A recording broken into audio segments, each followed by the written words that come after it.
Okay, great. Okay, we'll get started then. Looks like we'll have Anya and Dia here, but that's okay. Cozy crowd here. Okay. Yeah, all right. So first, yeah, we'll just have everyone introduce themselves. So Shivank and Rishio, can you just like say your name, school, and like your past accolades in DECA? Yeah. Yeah, I'm Shivang Dhamija. I'm from Monte Vista High School. And 2 years ago in Atlanta, I got first place for Principles of Marketing. And then last year in Orlando, I got third place for RMS, like Retail Merchandising Series, both at ICDC. Oh, hi, my name is Rochelle Sahai. I go to Foothill High School, and last year in Orlando, I placed first overall in the automotive services marketing role play. Okay, great. Sounds good. So yeah, we'll get started with questions about like how you prepare, what you do and stuff like that. All right, so first question is do you prepare at all leading up to a competition? And like just like generally, if so, like what do you do just like in a broad sense? Yeah, I mean, majority of my preparation is kind of just getting your reps in because like deck is like everything else where you just kind of need to get your practice in. So it's a lot of looking at role plays, doing the role plays, getting feedback, and then same thing for the tests. Doing the tests, looking at what you got wrong, like making sure you understand terms and then moving onwards and always try to improve with that.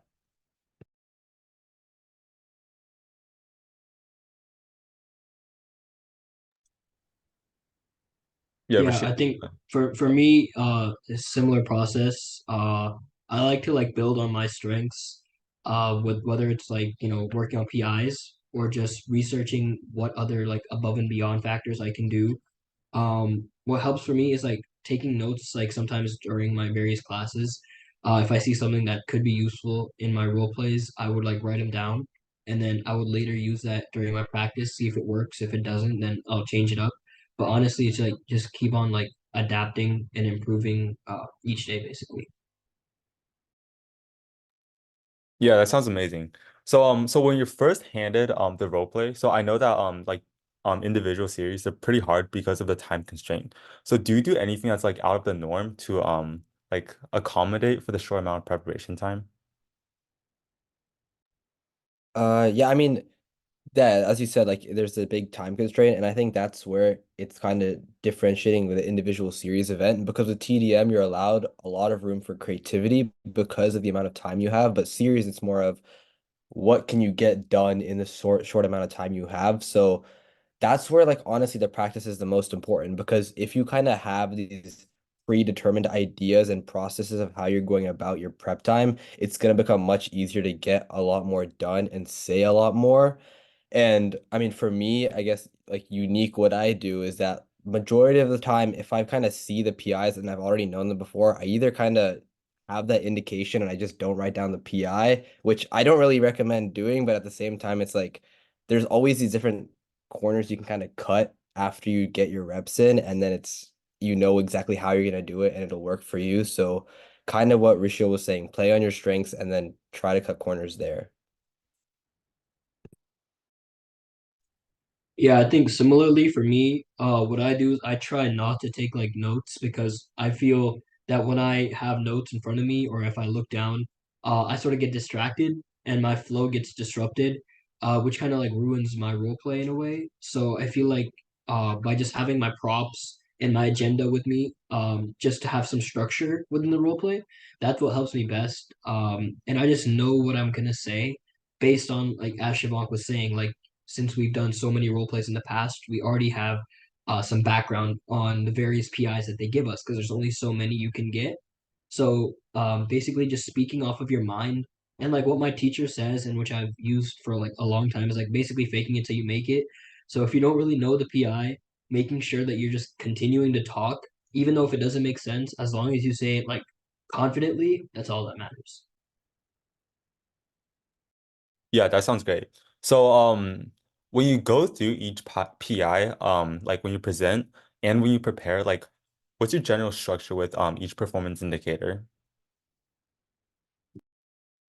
I mean, the way you go about each PI doesn't matter too much because, like, once again, everyone does their role play a completely different way. For me, I'm kind of just focusing on making like an overall story as opposed to just focusing on how to do one PI.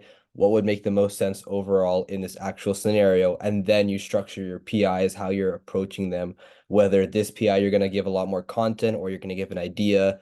Once again, like all based on this overarching story that you're trying to create and you're trying to convey to the judge. So it all depends on your scenario and how you're going to adjust to that and recognize these patterns is by honestly getting good feedback and having experienced mentors watching you and then helping you from there.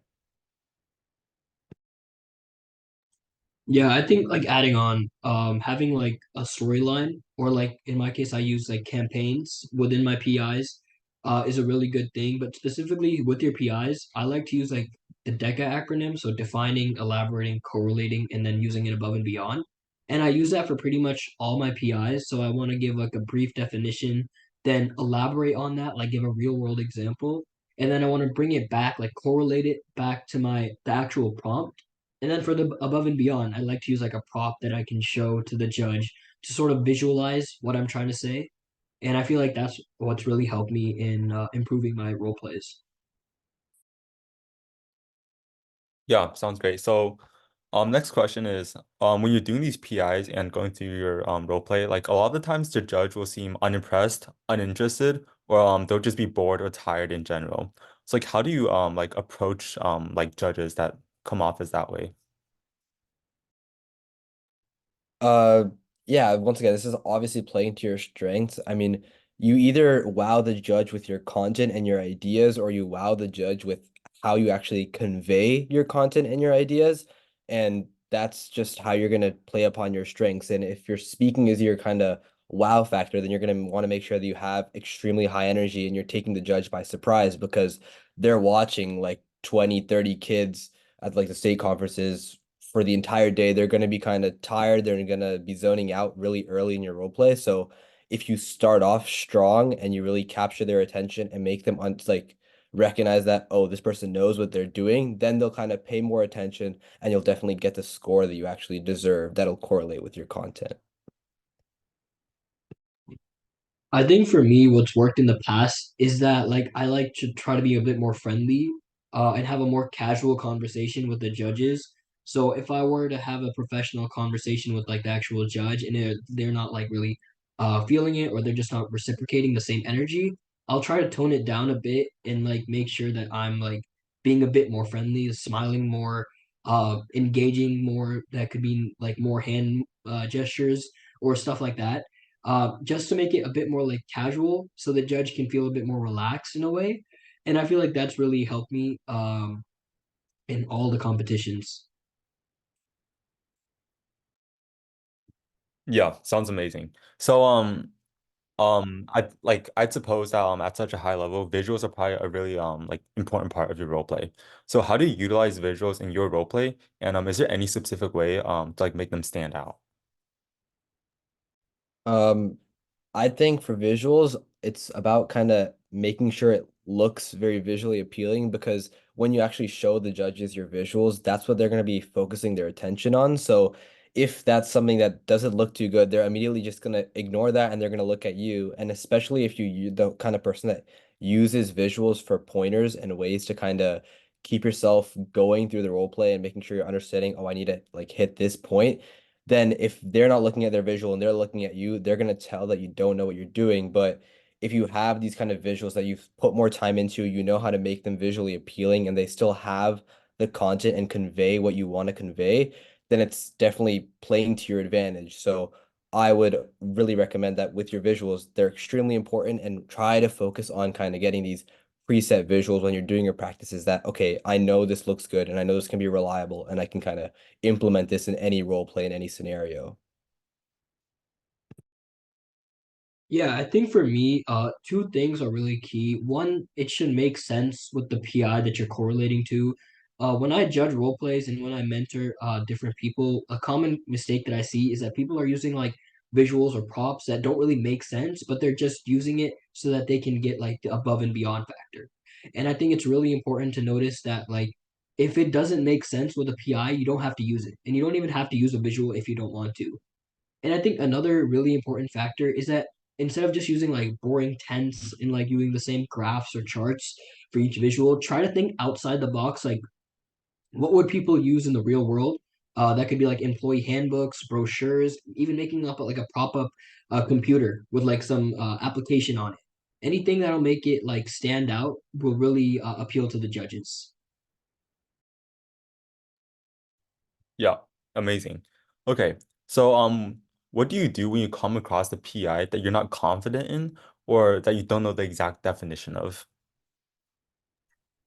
Yeah, so as Rachel mentioned earlier on, like it's a lot of kind of faking it till you make it. And with that, a lot of the time, even if you don't know what the PI kind of directly means, with that overarching story that I was talking about, it's like you can kind of fill in the blank more or less about, okay, this is probably what they're going to be wanting me to talk about. Because if the overall role play is talking about, okay, market to like market to this sort of target market or whatever the kind of role play is, you're going to kind of understand that, okay, if the first PI is about explain the nature of marketing functions, that means the role play is kind of asking you to first lay out content and then transition to ideas. So you kind of know how the flow of the role play is, and therefore, even if you don't directly know what some of the key words mean, you can still kind of get most of the points down, even without the like actual definitions by playing around it and filling in the blank of, okay, well, what is the overall scenario kind of indicating?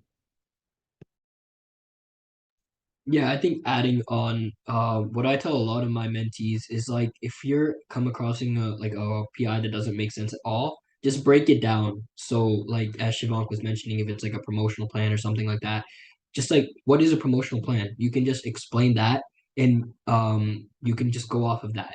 And like I said earlier, if you don't know, you don't know. So you just fake it till you make it. And I think those are like the best ways to like approach something that you really don't know. Okay, great. So the next questions are not really directly about roleplay, but rather about testing. So how do you prepare for a test? And what do you think is the general ballpark that people should aim for to place like top 10, top 3 at ICDC?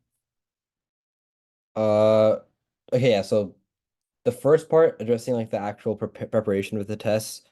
Once again, I mean, with everything in DECA, it's just about getting your reps in. But like, yeah, some strategies that I've employed is like definitely like even if the answer is about like a certain term or whatever, make sure you're familiar with all terms that show up because while you may see like um affinity partnerships in one question and it may not be the answer, you still should search up what it actually means so you know that, okay, this could possibly come up in the test. And more often or not, especially for the marketing test, affinity partnerships do come up. So you kind of need to know the definitions and you can use the content that you learn and the keywords that you're kind of searching up in your role plays to also help out with your content.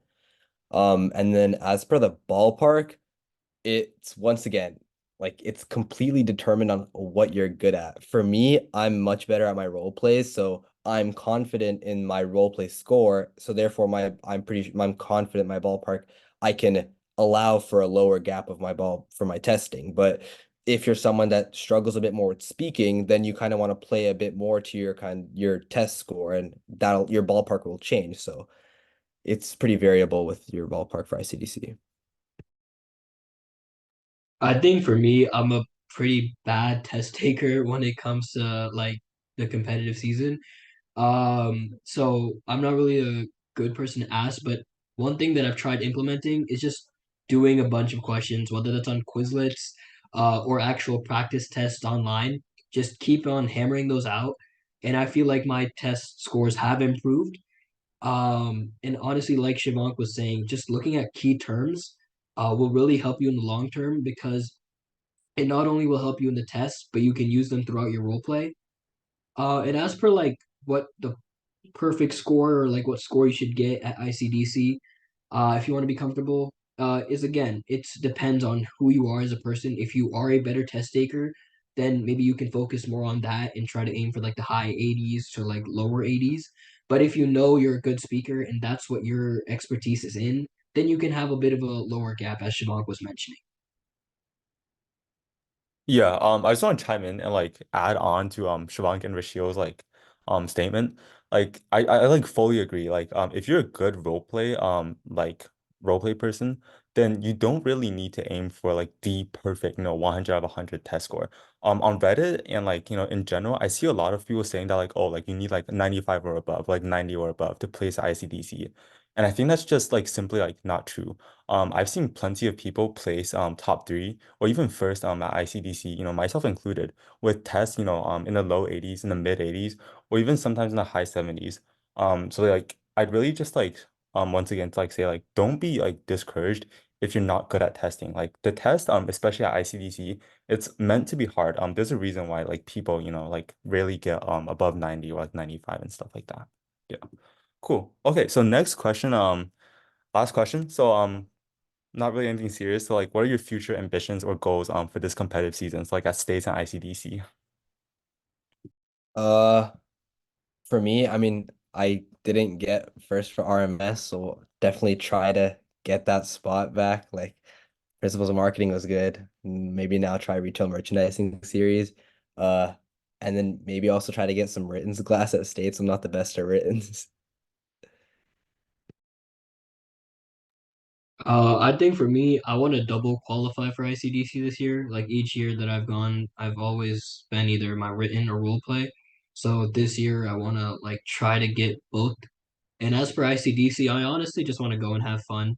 I think last year I was pretty worried about placing and everything. So this year I just want to like go and enjoy with my friends and like just overall experience the difference. Okay, yeah. All right. Thank you, Shivanki and Rashio, so much.